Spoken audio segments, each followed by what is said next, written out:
CITES Master's course is a program which prepares their students for management, leadership positions or roles in their countries, permits them to really understand how CITES functions and how their countries need to be compliant with the prescriptions of CITES.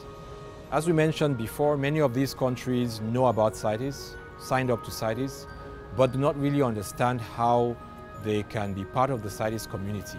And that's what we're bringing to them through these students who are being trained. CITES is the Convention on International Trade in Endangered Species of Wild Fauna and Flora. So at this point, the students are completing their master's degree program. They've been doing their field work, and it would be interesting to see what they have learned and how that is impacting the people around them, how that is impacting their institutions, their communities, and the way they themselves think about CITES. We would like to visit the students in Senegal to see what he's doing on Pterocarpus, the inventories, the lessons he's learning about trafficking on Pterocarpus, and what needs to be done about that. And after Senegal, we will be visiting the Gambia to meet the students working on awareness raising about CITES in the Gambia. And finally, the last part of our trip will take us to Burkina Faso. We're going to meet with the student there, Kevin, and see the work Kevin is doing on captive breeding programs in Burkina Faso.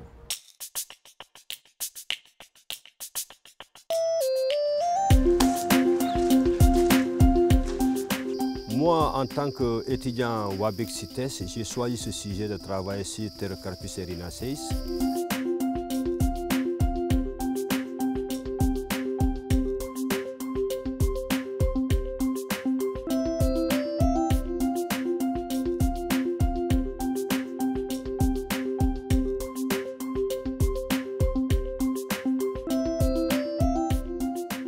Le Sénégal se trouve à un moment où l'espèce est très menacée dans son écologie. En 2016, comme on allait vers la COP17, le Sénégal a porté le dossier, la demande d'inscription à l'annexe 2, en demandant à tous les pays de l'aide de répartition de soutenir la demande.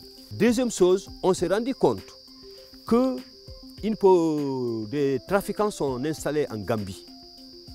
Et il y avait une complicité des Gambiens, bien sûr avec d'autres Sénégalais, le long de la frontière, et qui exploitaient Pterocarpus erinaceus, qui est exporté vers la Chine à Hong Kong.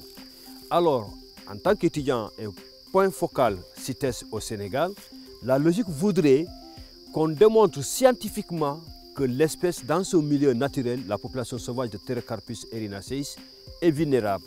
Et la seule façon de le faire, c'est de faire les inventaires de terrain pour voir quelles sont les structures en fonction du diamètre, c'est-à-dire la densité des populations à l'état sauvage, pour montrer au plan scientifique que l'espèce est vraiment vulnérable. Mais aussi, on sait que c'est une espèce maintenant sur le plan économique dont le bois a une valeur très importante.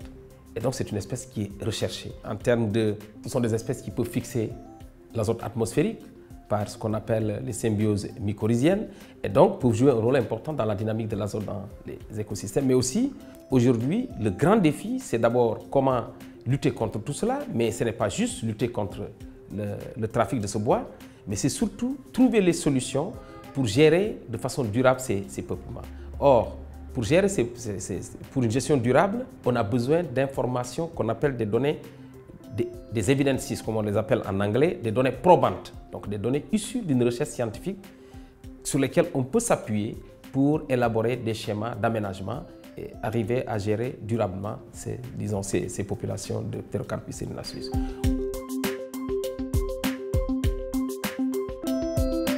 Maintenant que l'espèce est inscrite à l'annexe 2, le Sénégal se doit de travailler pour donner la chance de réussite, la chance de conserver l'espèce en milieu naturel. Et la seule façon de le faire, c'est qu'après ce travail que nous sommes en train de faire, on va aller logiquement vers une stratégie nationale de gestion de l'espèce pour l'inscrire dans une durabilité.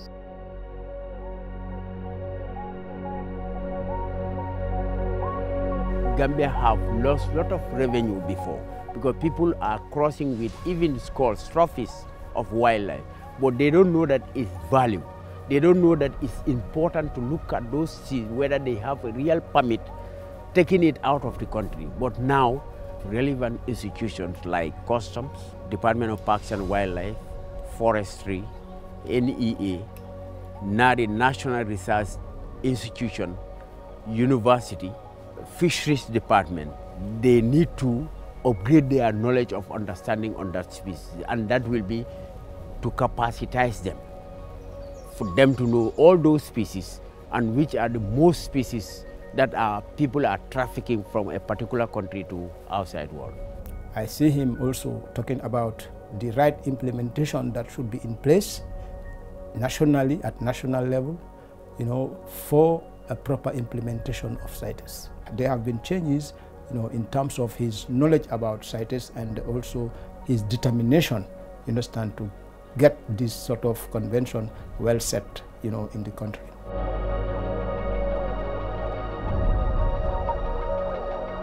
After this sensitizing these people, custom and forestry, those people now, they have at least 40 to 50% of knowledge that they are exporting something from Gambia without considering CITES procedures. Now they are getting into. Nous travaillons sur le thème que suit, c'est l'étude diagnostique du système d'élevage en captivité au Burkina Faso, suivant les normes CITES et la législation forestière.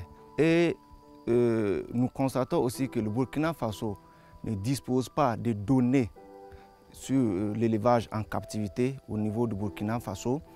Et aussi, nous trouvons que l'élevage en captivité au Burkina Faso est une activité en plein essor, mais aussi en expérimentation.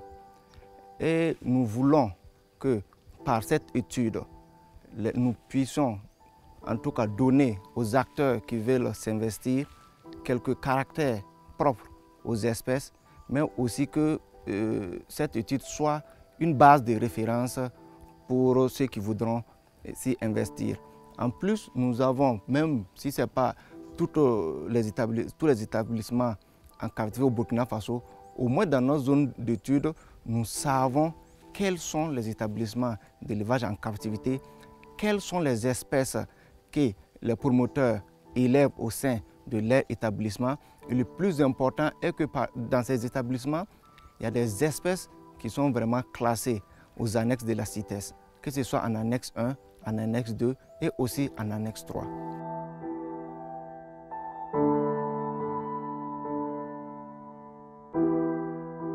Mais je me dis que c'est réellement un plus, puisque